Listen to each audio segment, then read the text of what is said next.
Chinese cuisine. It is an important part of Chinese culture, which includes cuisine originating from diverse regions of China, as well as from Chinese people in other parts of the world. Color, smell, and taste are the three traditional aspects used to describe Chinese food, as well as the meaning, appearance, and nutrition of the food. Cooking should be appraised from ingredients used, cuttings, cooking time, and seasoning. Ni hao! Today, me and my partner are going to prepare three dishes that are widely known in Chinese cuisine. We are starting off with a soup, main dish, and dessert to complete the meal course. These dishes are easy to make and with simple ingredients that you can easily make at home. Let's move on to the video.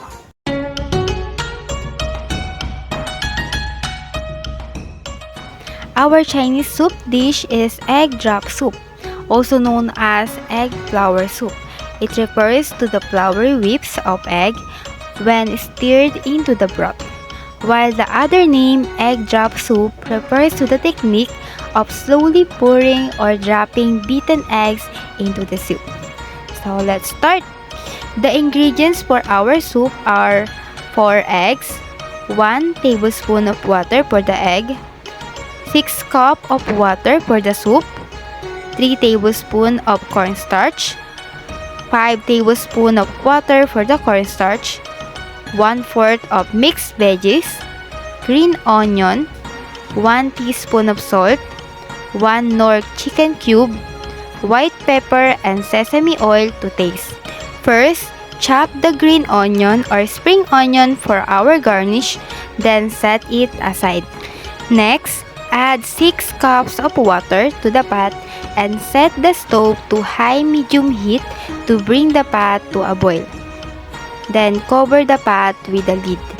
While waiting for the water to boil, we will now build the foundation of our egg flour soup.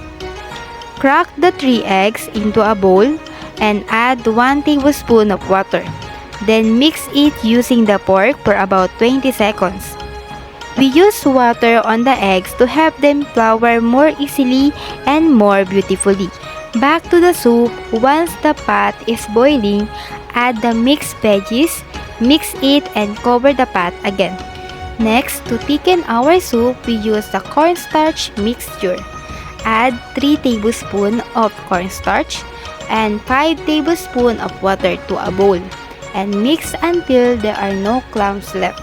Then slowly pour the cornstarch mixture into the soup while stirring constantly. For the egg, do the same with the cornstarch mixture.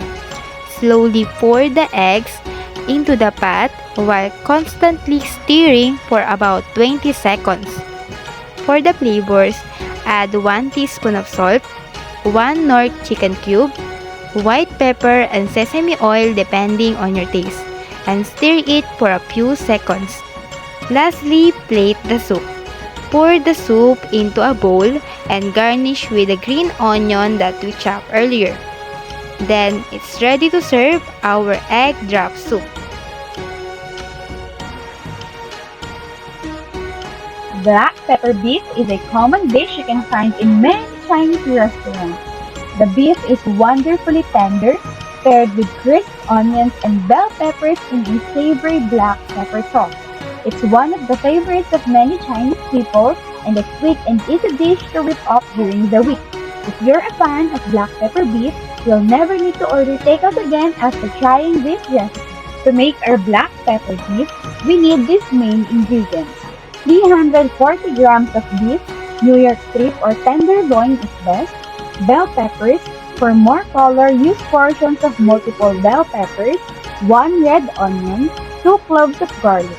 For marinade or flavor, we need 1 teaspoon of black pepper, 1 tablespoon of cornstarch, 1 tablespoon of oyster sauce, 1 teaspoon of light soy sauce, 1 tablespoon of Shaoqing cooking wine, 1 tablespoon of water, 1 tablespoon of corn oil, 1 tablespoon of red wine, 1 teaspoon of sesame oil. And for the sauce, we need 1 tablespoon cornstarch, 1 tablespoon of water, 1 teaspoon sugar, 1 teaspoon light soy sauce, 1 teaspoon dark soy sauce, 1 tablespoon Shaoxing cooking wine, 1 tablespoon red wine, 1 teaspoon of salt, 1 teaspoon of oyster sauce.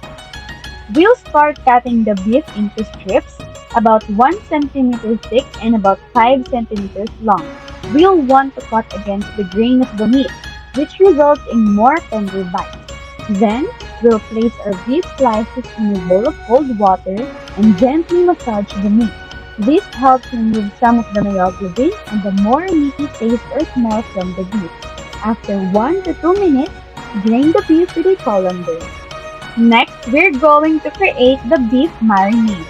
In a bowl, we'll mix black pepper, cornstarch, water, oyster sauce, light sauce, Shaoxing cooking wine, and red wine.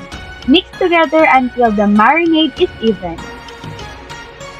Before we mix the beef with the marinade, we'll want to squeeze as much fluid out as we can.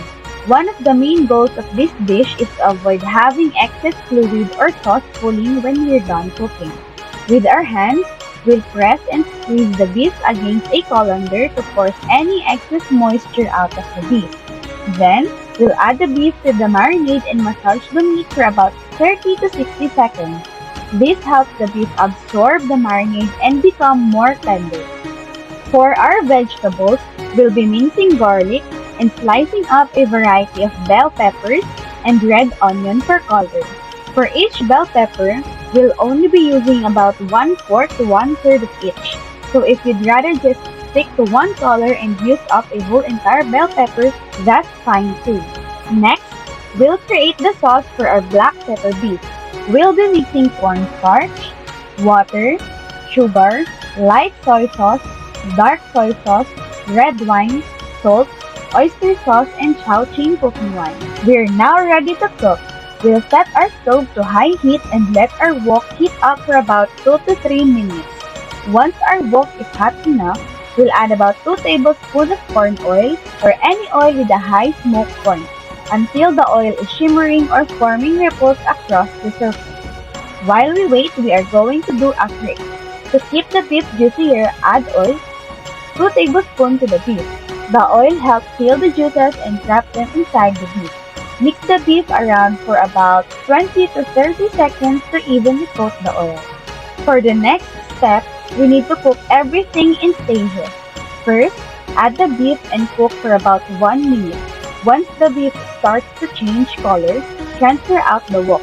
We're only looking to partially cook the beef here. Next, add the minced garlic and let it cook for about 20 to 30 seconds. Next, add the veggies and cook for about 90 seconds. Then, add the beef back in and cook for about 45 to 60 seconds. Next, add the slurry sauce and cook everything for another minute. Next, we're going to add sesame oil. Pour some black pepper into your hands and slowly pour it around the wok. Mix and cook for 45 to 60 seconds. Lastly, cook and mix everything together for another minute. Once cooked, we are now going to transfer it to a serving plate. And then, add the green onions on top of it as garnish. And then, we are now ready to serve.